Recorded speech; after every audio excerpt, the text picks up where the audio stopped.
Watched by more people than any other network. ABC.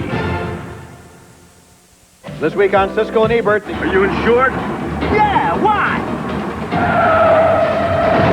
The Oscar chase is on. And cut. Print. We're moving on. That was perfect. Perfect. The ballots are out, and we'll show the Academy some performances they shouldn't overlook. 84. When we return, sports with Marilu. Our memo to the Academy this week on a special edition of Siskel and Ebert. Sunday night following the late edition of Eyewitness News.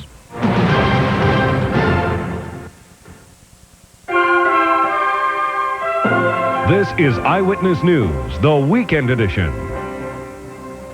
A normally peaceful apartment complex in southwest Eugene is the site of gunfire tonight. Good evening, I'm Joe English. Kathleen Chu is off. One woman is in serious condition at Sacred Heart Hospital, and police have apparently caught the suspect. Randy Neves has the story. 3 rounds fired at dinner time. Folks at this family-oriented apartment complex in southwest Eugene couldn't believe what they were hearing or seeing. I was cooking in the kitchen, and I had my door open, and I heard a shot, and I immediately went to the door to see what was going on and saw the victim get shot. Valera says the woman shot is a working mom in her 30s. Police aren't releasing her name, but the suspect, they say, is a man named Stephen Gaines.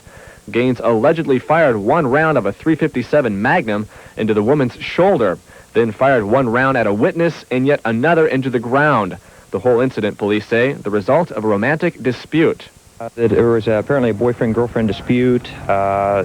During the course of the dispute, the victim, female, approximately 30 years of age, exited the apartment building. The suspect in the matter followed her outside, and as the female was going up the stairs, he fired 1 round at her, striking her in the back of the shoulder. After that, I heard the man upstairs to tell him to be in control or whatever. I couldn't exactly hear. And then I seen him walk towards the bike path. From there, witnesses tell police the suspect made his way down West 11th towards Seneca. One witness pursued the suspect on bicycle, apparently keeping police updated with a cellular phone. In the darkness, police say Gaines gave himself up without incident. Police will now interview several witnesses at the scene and make sure all 3 rounds of fire are accounted for. In southwest Eugene, I'm Randy Neves, Eyewitness News. Heavy rains and flooding claimed their second Oregon victim this weekend. 16-year-old Wayne Mansfield Jr. died after a raft he was in flipped over in a flooded creek in Roseburg. Mansfield was reportedly not wearing a life jacket and did not know how to swim. Searchers recovered the boy's body this morning, not far from where he and a friend put their raft in the water. Last Monday, a falling tree killed a state highway worker. Thad Bedingfield was driving toward the Mount Ashland ski resort looking for downed trees when a tree fell on his pickup, and Bedingfield was killed. Rain is still falling across western Oregon, but floodwaters are beginning to go down. The McKenzie River level is dropping some, although it remains at its banks. Yesterday, the water was overflowing these same banks, but no homes were seriously threatened. The Mohawk River, which spills into the McKenzie north of Springfield, is at about 14 feet and dropping. The mainstream Willamette River here in Eugene is already going down, but it is expected to crest just below flood stage farther up the Willamette Valley. The flood situation isn't improving quite so fast to the south. In the Coquille River Valley, the water level continues to rise, and the river is already at flood stage. That's stranding some that are usually there to help. The water has covered rail lines and roads in the area, forcing closures. The Weather Service is expecting the river to continue rising tonight before starting to drop tomorrow. We'll have a complete weather forecast a little later in the newscast to tell you how much more rain the area should expect. A Portland boathouse moored on the Willamette River fell victim to the rising waters this morning. As KATU's Al Segala reports, there wasn't much left over to recover. Where did it go? Where did it go? It went somewhere else. Neighbors living along this section of the Willamette River could hardly believe what they didn't find Sunday morning. Got up early this morning, looked down here, and it was gone. Gone is this marina. It included a boathouse measuring 50 by 100 feet with living quarters, several boats, and jet skis.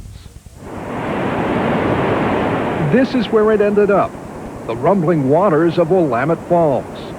The Saks Western Marina broke loose sometime early Sunday morning from the Aurora area. It traveled 30 miles downriver before going over the falls.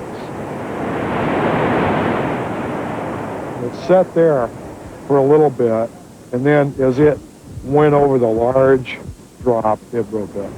All that's left are thousands of pieces of debris. Investigators say the marina broke loose under the strong force of the high waters of the Willamette. The strain on the boathouse was so great that it broke his piers. The wood pilings that are sunk in the river to hold it in place, it actually broke those. So the power of that flowing water is just tremendous. Word of the mishap spread quickly. Dozens of people stopped off at the falls to take a look at what's left of the marina and to gaze upon the high waters that are rushing over the falls. I came out yesterday to look at it, and it's probably up maybe 4 feet from yesterday. In 64 for 1 year, and I don't remember the other year, it was just level, no falls at all.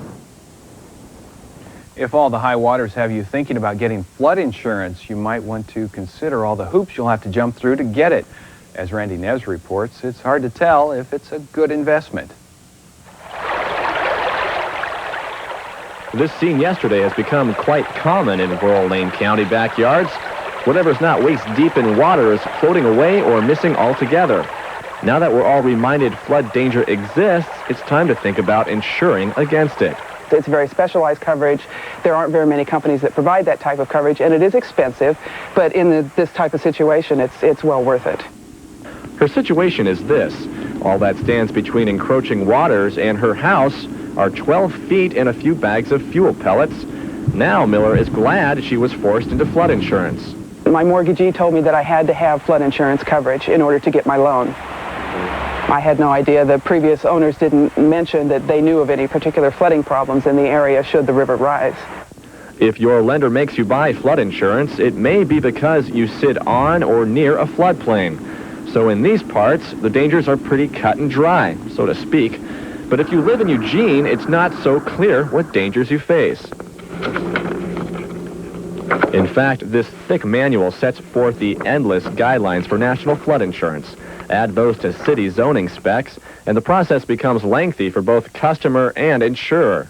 When you tell them the rules, you have to pay it 100% up front. It's a separate application. We have to look at, do a complete inspection of your house. We have to go to the city and find out what zone you're in and what rate it's going to be, and then all of a sudden Only 1% of Hedberg's customers have flood insurance, as opposed to 60% who have the easy-to-get earthquake insurance. And as if it weren't complicated enough to get flood coverage, you have to have a soundly built basement or bottom floor. That's what the inspection's for. And after all is said and done, the average homeowner can expect to pay about $300 a month. Randy Neves, Eyewitness News. The Oregon Democratic Party today re-elected Jana Dorr as their chairwoman. The Coos Bay Democrat promises to rebuild the party through a grassroots campaign. The Democrats suffered major losses to Republicans in the last election. Dorr says the Oregon's Democrats fared better than those in other states, partly due to John Kitzhaber's election as governor. Up ahead, we'll bring you the latest weather forecast and show you how a group of people determined to move a house across town fared in all that rain. Stay with us. When I agreed to this motherhood thing, nobody told me I'd be doing everything in triplicate. Around here, nothing's quick or easy, except for my U.S. West Direct Yellow Pages. It's got an index in the back to find the right headings. And when I need something right away, like an ear doctor, it's got these specialty guides. I use my Yellow Pages all the time now. It's quick, it's easy. Daddy's home! And it's there when you need it. It's the one that gets used. U.S. West Direct.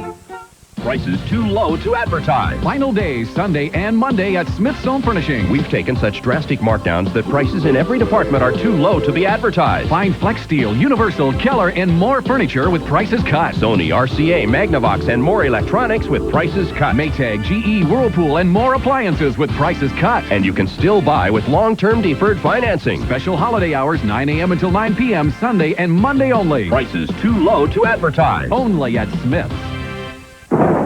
Does your local weather person always look like a rainy day? You know, windblown, thunderstruck, and just plain cloudy. Maybe sunnier days are in your forecast. Well, write and tell us why your local weather person needs a makeover. The more desperate cases will be rushed to Hollywood, where a team of beauty experts will turn your bad weather person into a fine weather friend. And if your letter's chosen, you get to come too. Write to us in care of Marilu, 5555 Melrose Avenue, Los Angeles, California, 90038. What is music? Take care, young ladies, and value your wine. Please, not again. I'll take you home again, Kathleen. One more time. Monday night at 7 on KEZI. We'll give you a look at what you can expect in the weather tomorrow, but first we'll take a look at what it's like outside right now. Mostly cloudy skies. You might be getting a few sprinkles. 41 degrees, 96% relative humidity. The barometer is on the rise at 29.95 right now, and the winds are coming out of the south, 5 to 10 miles per hour.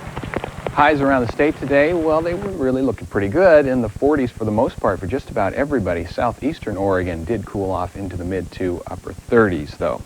We're looking at plenty of clouds over the state, and that's keeping the temperatures fairly warm. It is dropping down into the upper 20s for central and eastern Oregon.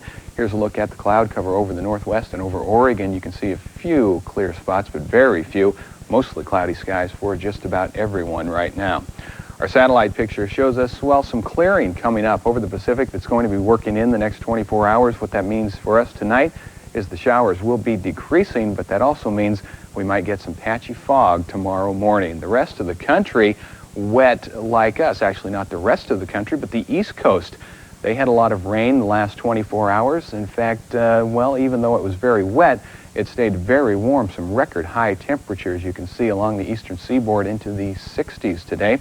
Wet for the West Coast as well. In fact, a lot of rain and snow. We're looking at 15 feet of snow since January 4th in the Sierra Nevadas. Pretty nice through the middle part of the country, though.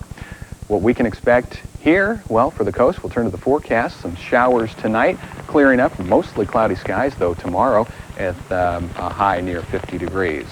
For the Cascades, snow showers tonight, turning to flurries tomorrow with past temperatures for your Monday around 30 degrees and the freezing level at 2,500 feet. Snow showers tonight for the Bend-Redmond area. They'll calm down as well. Partly cloudy skies tomorrow with a high in the mid-30s. Lows tonight around 20. For Roseburg, some showers tonight with some patchy fog tomorrow morning and partly cloudy skies in the forecast. A high near 45 degrees. For the Corvallis-Albany area, mostly cloudy skies tomorrow after some showers tonight and highs in the mid-40s. And that's what we're looking at for the Eugene-Springfield area. Decreasing showers with some patchy fog tomorrow morning, partly cloudy skies. The extended forecast calls for some more rain, though, for the rest of the week. Well, this rainy, dreary Sunday turned out to be the perfect day to move a house or two. Reporter Randy Neves tagged along for the giant-sized adventure. A parade of old houses makes for strange Sunday viewing, but onlookers of all ages got a front row seat. Part of the spectacle is seeing 25 tons rumble through the streets of Eugene, every measurement calculated to the last inch. Another part is the sheer numbers of people needed to make the whole thing happen. Yeah, we've got US West, we've got TCI Cable, we've got E-Web, we've got everybody out here. We've got 4 cops, everybody. And let's not forget the indispensable professional house mover. What is your job? Just to sort of watch things from... Yeah, my job is to watch these 2 back dollies here to make sure nothing funky happens, you know. While keeping vigil at the rear, one has to have a delicate ear. You hear the toilet breaking in there. For one day, this old house will get the King's Palace treatment. Everything in its path is moved. You might think it's an awfully grand ceremony for such an old house, but there's a practical way to think about all this hoopla. You know, if you buy a lot, you know, and you want a house put on it, it's cheaper to get an old one like this and fix it up rather than, you know, spend all the money on new lumber with timber prices now. The house would have been torn down, but why do that when for $15,000 you can have it moved, fix it up, and sell it for $80,000? Now Markarp just needs to find someone who agrees. I'm trying to sell that one to the owner of that lot, and make that go from industrial use to a residential use. I think everybody down here be happy about that. So The tired old abode will just be happy when this whole thing is over. In Eugene, I'm Randy Neves, Eyewitness News. Matt Templeman is here to talk about sports. And you were, I'm sure, watching the games today as well as I was. Yeah, well, yeah. We'll wrap it up by saying this. The state of California has a pretty good shot at claiming a Super Bowl winner. In fact, two. Both the Chargers and 49ers make it to the big show. The Ducks climb up the top 25 polls. And in Seattle, the Blazers go for their 5th win in a row. George Karl and the Sonics hoping to add a piece to their 5-game win streak.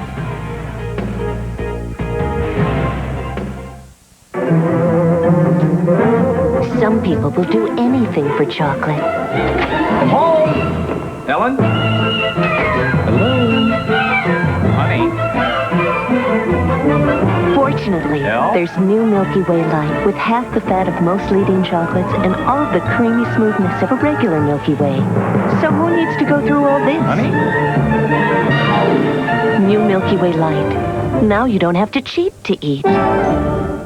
Get to Safeway for spectacular savings during Coupon Mania. Clip your coupons for 1 pound Mellow Crisp bacon, just 69 cents. Stock up on Safeway Select soft drinks, only 88 cents a 6-pack. Townhouse Chicken Noodle Soup, 4 cans for $1. 1 gallon White Magic Bleach, only 69 cents. And 10-pound bags of juicy navel oranges are just $1.98. Plus 2-pound Safeway Natural Cheese is only $2.99.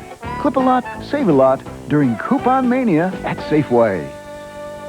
It's on Inside Edition. Jennifer Flowers, of course, was the first woman to